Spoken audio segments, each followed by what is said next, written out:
Accident de Pierre Palmade. L'un des passagers de sa voiture avait proposé de conduire. Plus d'une semaine après le terrible accident de la route dans lequel est impliqué l'humoriste Pierre Palmade. L'un des deux passagers de sa voiture aurait assuré que le second passager lui avait proposé de prendre le volant, révèle BFM TV. Le dramatique accident de la route impliquant Pierre Palmade a choqué la France entière. Notamment des personnalités comme Muriel Robin et Anne Lenaine.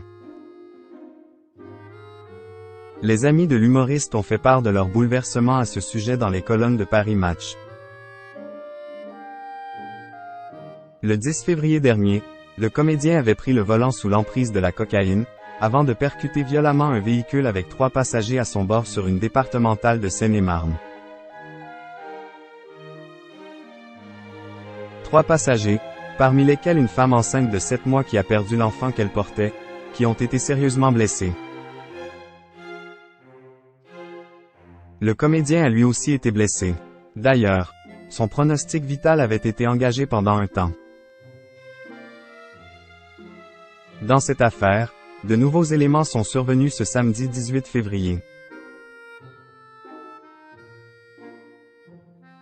Comme l'a rapporté BFM TV, l'un des 2 passagers qui se trouvait à bord du véhicule de Pierre Palmade au moment des faits a donné quelques détails concernant les minutes ayant précédé l'accident. Selon les informations de nos confrères, cet individu aurait assuré pendant sa garde à vue que le second passager avait proposé à l'humoriste de conduire à sa place.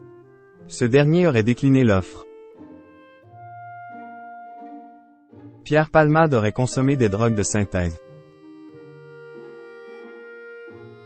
RTL assure de son côté que ce passager aurait affirmé avoir passé la journée du 10 février à consommer des stupéfiants avec l'humoriste de 54 ans, ainsi que le second passager.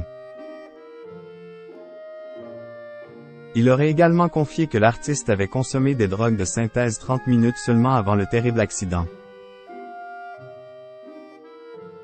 De son côté, BFM TV indique que les 2 passagers de Pierre Palmade n'ont pas été mis en examen, mais placés sous le statut de témoins assistés, vendredi 17 février.